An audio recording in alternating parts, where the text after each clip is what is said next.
The first thing he ever taught us wasn't how to shoot. It was how to disappear. How to become a ghost in a city of ghosts.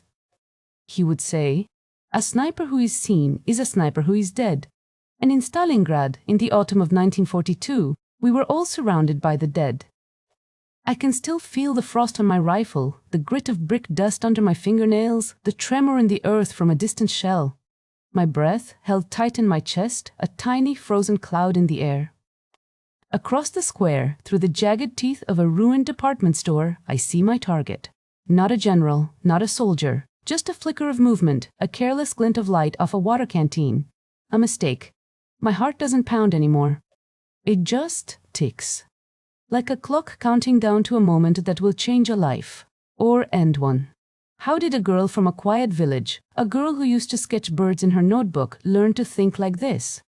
How did one man, Vasily Zaytsev, turn clerks, factory workers, and farmhands like me into the most feared hunters on the Eastern Front? It wasn't just marksmanship, it was a science. A terrible, necessary science of killing. This is the story of that science, and the city that became its laboratory. It's a story about survival, and the lines a person must cross to see the next sunrise. Welcome.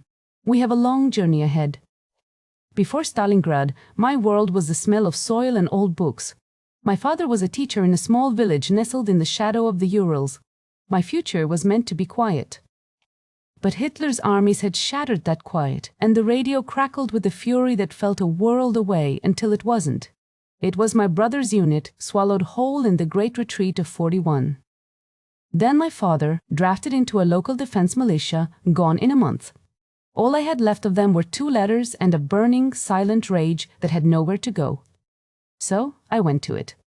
I volunteered. They put me on a barge crossing the Volga in late September. No one spoke. The only sound was the groaning of the engines and the ceaseless percussive thunder from the other side of the river.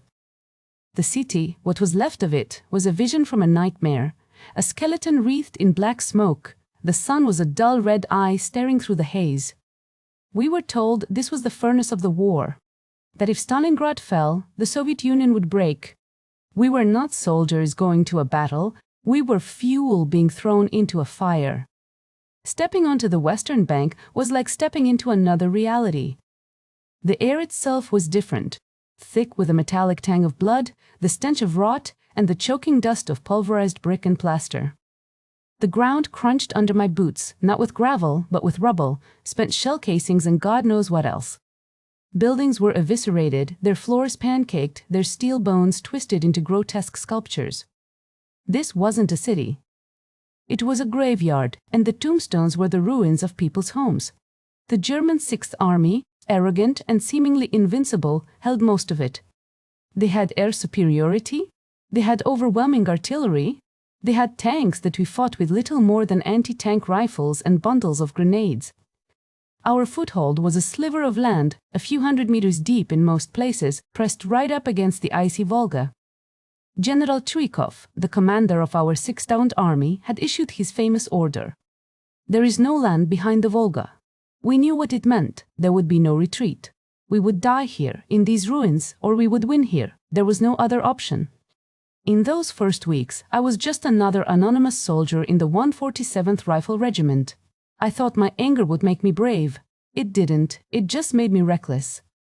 I saw men, brave men, cut down in pointless frontal assaults, charging into the kill zones of German machine guns nested in the rubble. They called it hugging the enemy, staying so close to the German lines that their own artillery and air support couldn't be used without hitting their own men. It was brutal, intimate, and utterly terrifying.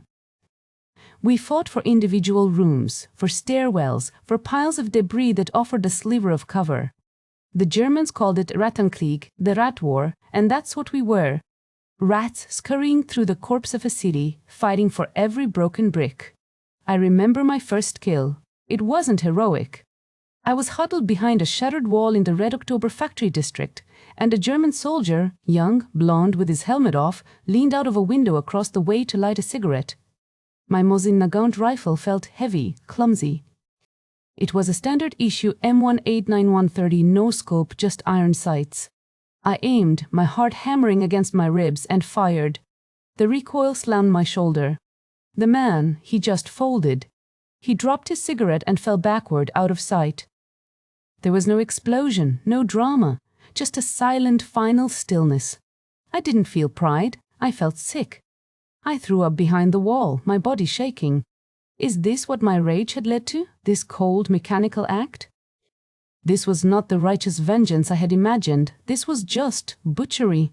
I felt a piece of myself die with him. The part that sketched birds, the part that believed in a quiet future. I would have died in that factory. A statistic. Another body lost in the rubble. But something changed. Our commissar, a stern man with tired eyes, started pulling people aside. He'd heard rumors. A clerk from the Pacific Fleet, a man named Vasily Zaytsev, was killing Germans with terrifying efficiency, not with a machine gun, but with a simple rifle. He had killed dozens in his first 10 days. He wasn't charging into gunfire, he was patient. He was invisible, he was a hunter. The army, desperate for any advantage, saw the potential. They realized that in this new kind of war, this Rattenkrieg, a single, unseen rifleman could be worth more than a platoon. They could pin down entire enemy units, terrorize their officers, and disrupt their supply lines. Zaytsev was given a task: find others like him, train them, create a new kind of soldier.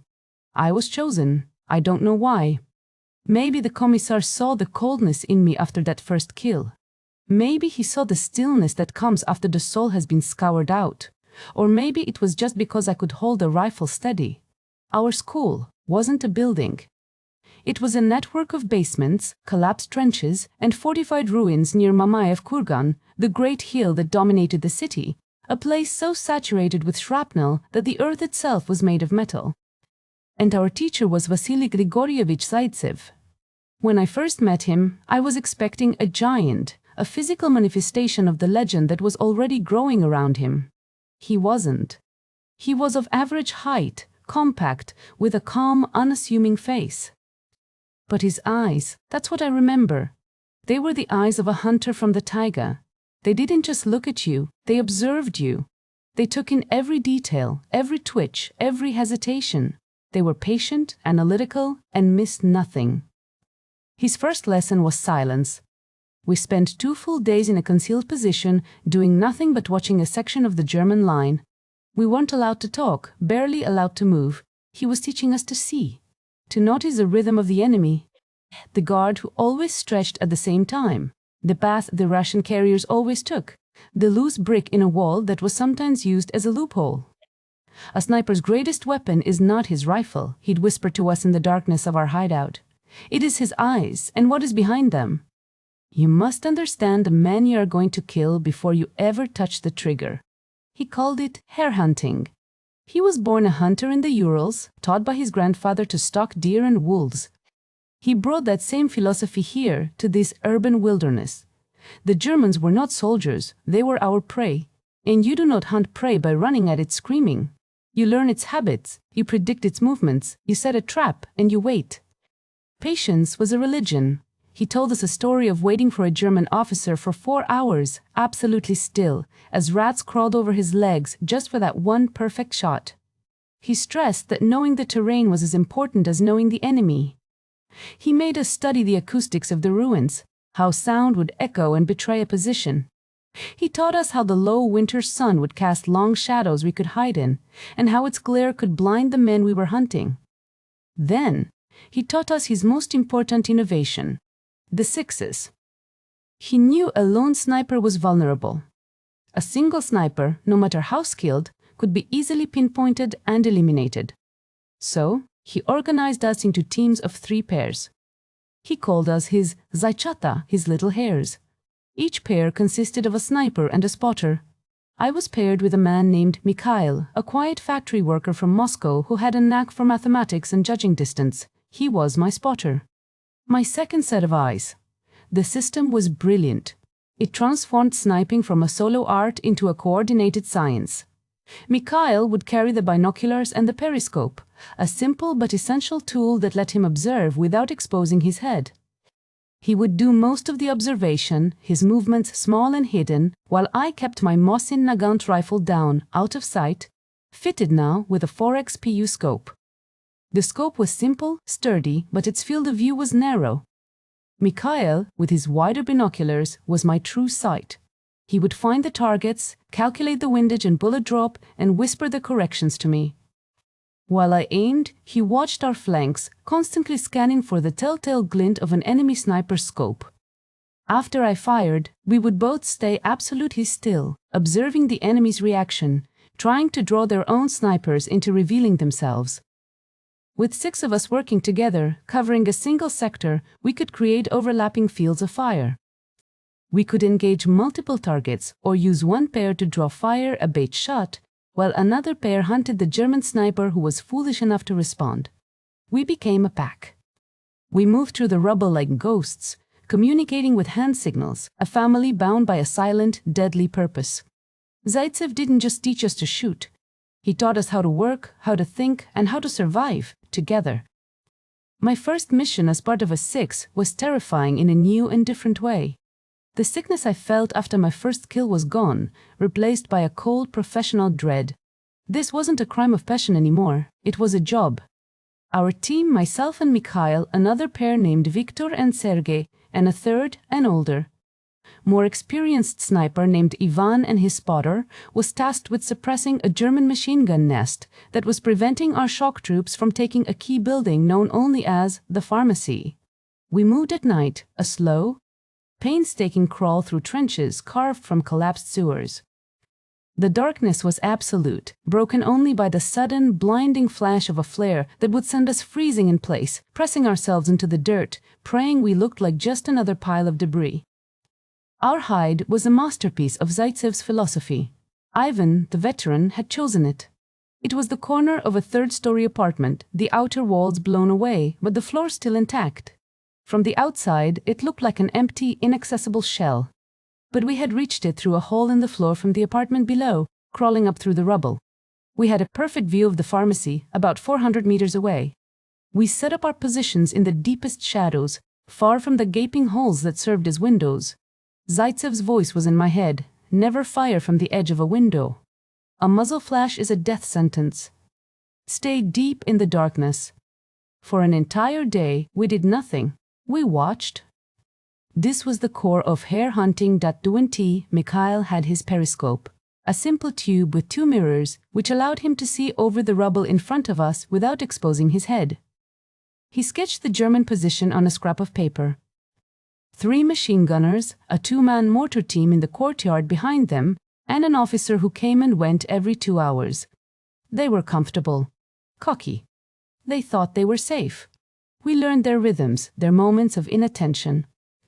We saw one guard who always lit a cigarette after the officer left. We saw another who would stretch his back at the top of the hour. These were the moments of opportunity we were trained to find. "Alina," Mikhail whispered, his voice dry. "The officer? He just arrived. He's directing the MG42. See him? With the map case?" I saw him. Through the 4x magnification of my PU scope, he was terribly clear. I could see the eagle on his cap, the confident way he gestured with his hands. He was laughing at something one of the gunners said. "Range is 400, Mikhail said. "No wind. It's a clean shot." My heart began its steady, cold ticking. This was different. This wasn't a random soldier lighting a cigarette. This was a calculated execution. I was an instrument of Zaytsev's science. I controlled my breathing, just as he taught us. Inhale. Exhale halfway. Pause in the natural stillness of your body. The crosshairs of my scope settled on the center of the officer's chest. The world narrowed to that single point. The sounds of the city faded away.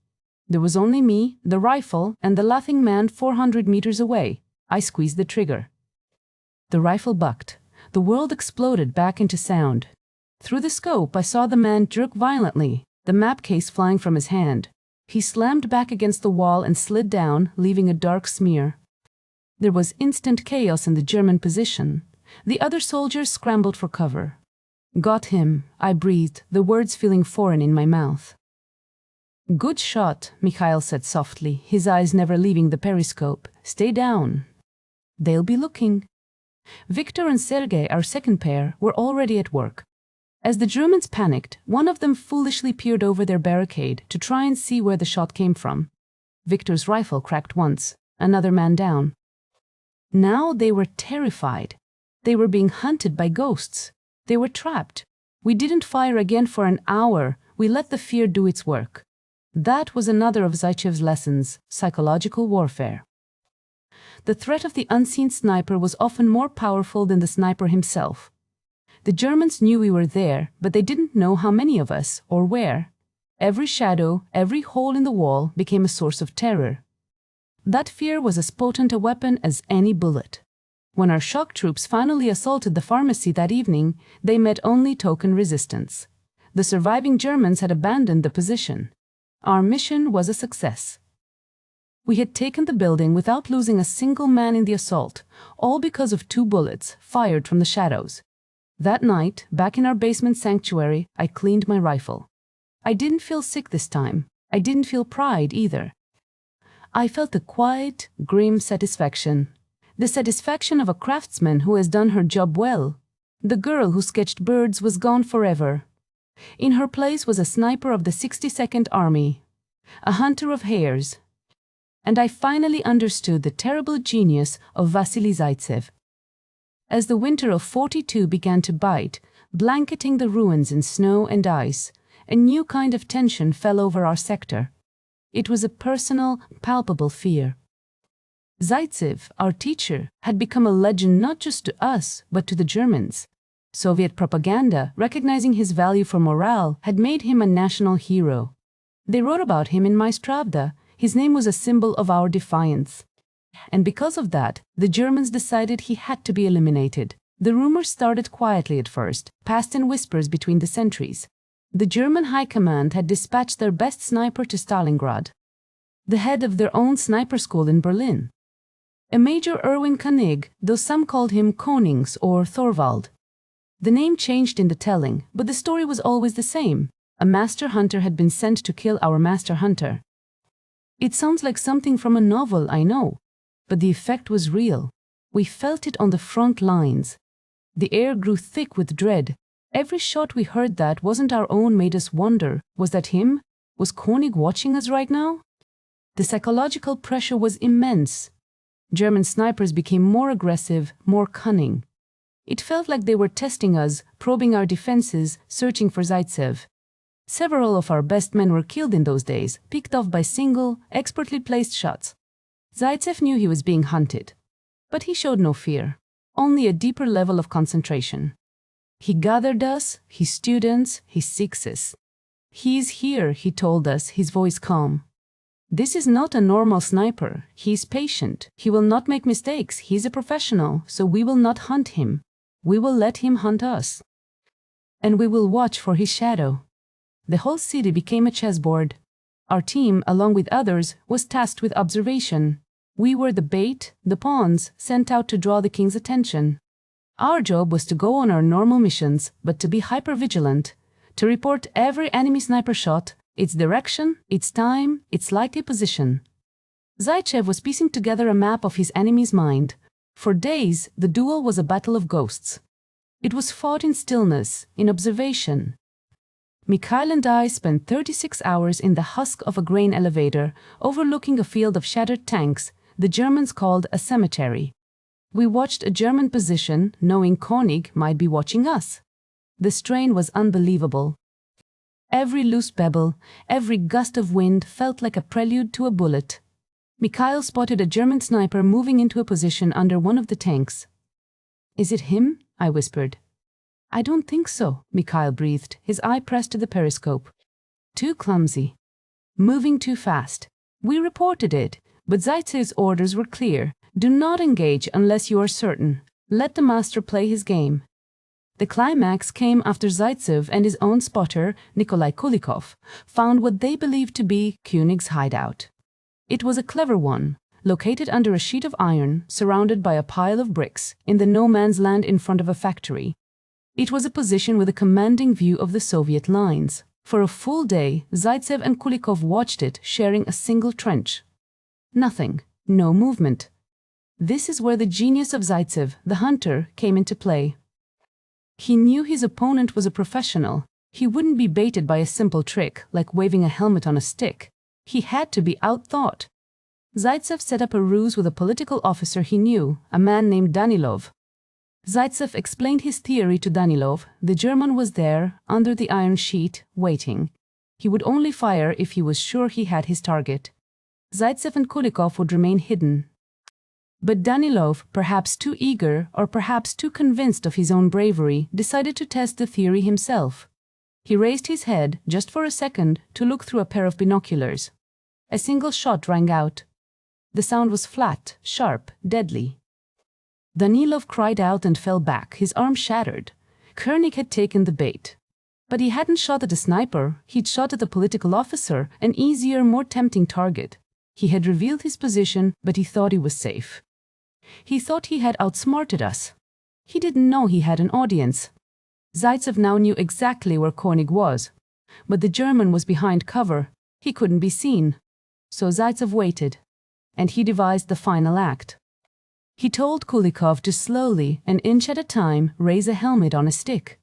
The hope was that the German, having just fired, might be looking for a second target, might believe he'd found one of Zaytsev's team. Kulikov raised the helmet. Nothing. He raised it again. Then, the crack of König's rifle. A hole appeared in the helmet. Kulikov screamed as if he'd been hit and slumped down. It was the ultimate deception. The hunter of hunters. Zaytsev knew that König, believing his legendary rival was dead, might just allow himself a moment of pride, a moment to look at his handiwork. He knew that after firing, the sniper would have to break cover, even for a split second, to be sure. Zaytsev had his own rifle trained on the spot below the iron sheet. He waited. And then, for just a heartbeat, a head rose into view. The head of the master sniper from Berlin, confirming his kill. Zaytsev fired. It was over. The duel that had held the entire sector in a state of suspended animation was finished. That evening, a quiet fell over the no man's land. The German snipers lost their nerve. Their king had been taken off the board.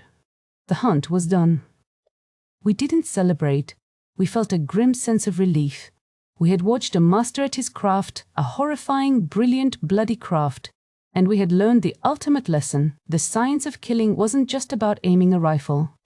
It was about understanding the soul of your enemy. Victory in the duel should have been a moment of triumph, and for the 6th Army, it was. Morale soared. The legend of Zaytsev was now immortal. But for those of us on the ground, in the cold, hard reality of the ruins, the war remained brutally impersonal. Grand, strategic victories didn't stop the random mortar shell. They didn't stop the stray bullet. A week after Zaytsev killed König, Mikhail and I were moving to a new position. It was a quiet morning, the sky a pale, featureless gray. The snow muffled all sound. We were crawling through a communications trench, the same kind of path we'd taken 100 times. We were talking about what we'd do after the war. Mikhail wanted to go back to Moscow, to his wife and his daughter. He wanted to teach math again. He spoke of it with a simple, hopeful certainty that felt almost dangerous in that place. I never heard the shell. They called it Screaming Mimi, the German Nebelwerfer rocket launcher, but often you didn't hear the one that got you. There was just a sudden violent pressure in the air, a roar that was inside my head, and then darkness. I woke up with my ears ringing, my face caked in frozen mud. The trench was gone, blown apart. I was lying in a crater. I pushed myself up, my body a symphony of pain. "Mikhail?" I called out, my voice hoarse. He was 20 feet away. Or, part of him was. What was left was scattered, steaming in the cold air. His notepad, the one where he sketched our positions and calculated his distances, lay in the snow, spattered with his blood. There was no glory in it, no duel, no master versus master confrontation, just a random explosion. A roll of the dice in a game we were all losing, even when we won.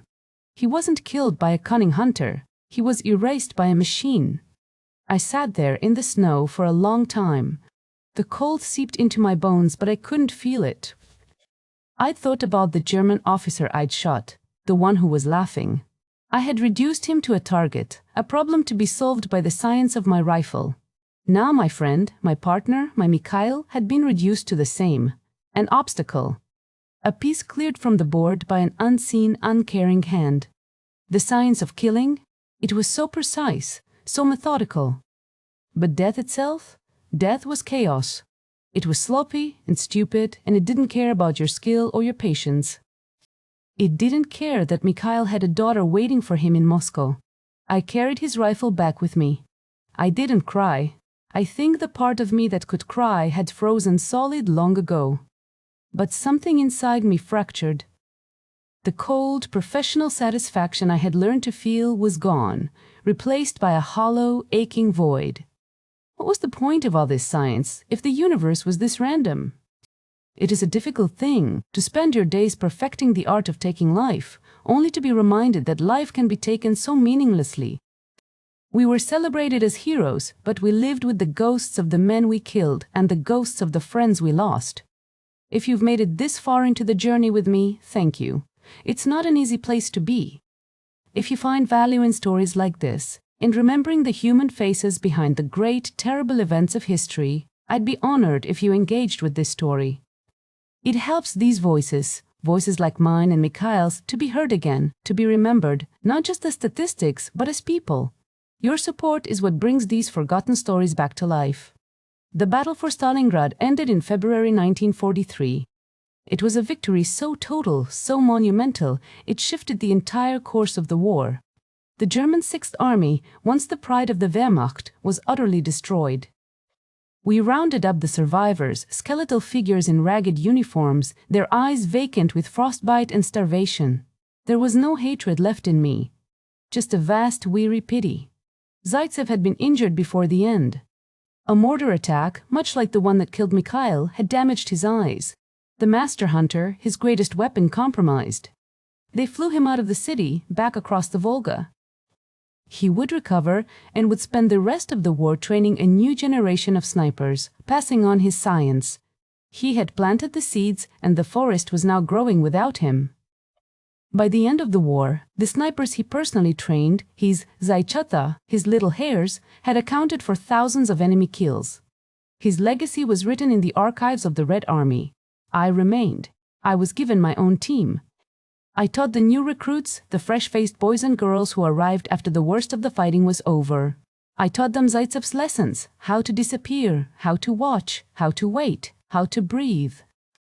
I heard his voice in my own as I corrected their posture, as I checked their camouflage. A sniper who is seen is a sniper who is dead. I had become him.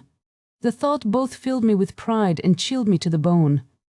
When the war finally ended, I went back to my village, or what was left of it. The quiet was almost as deafening as the shelling had been. I put my rifle away. I tried to find the girl who sketched birds, but she was buried too deep under the rubble of my memory. I look back on that time, on the science of killing we perfected in the ruins of Stalingrad. Was it genius? Yes. It was an innovation born of desperation, a brutal, efficient answer to a brutal, existential threat. Did it save lives? My own, certainly, and the lives of countless Soviet soldiers who advanced behind the fear our rifles created. But it also created people like me, people who learned to see human beings as targets, people who learned to silence their own heart in order to stop another's. We were hailed as heroes, hero of the Soviet Union. That's what they named Vasily Zaytsev. Me, I just got a medal. But a hero is a simple story, and what we did was anything but simple. History remembers the victors and the legends. It remembers the duel with Major König. It remembers the kill counts. But I remember the glint of light on a water canteen. I remember a man lighting a cigarette. I remember Mikhail talking about his daughter. Those are the ghosts that walk with me. The science we mastered gave us victory, but it left a question echoing in the silence that followed, in learning how to kill so perfectly. What part of ourselves did we have to lose? 9.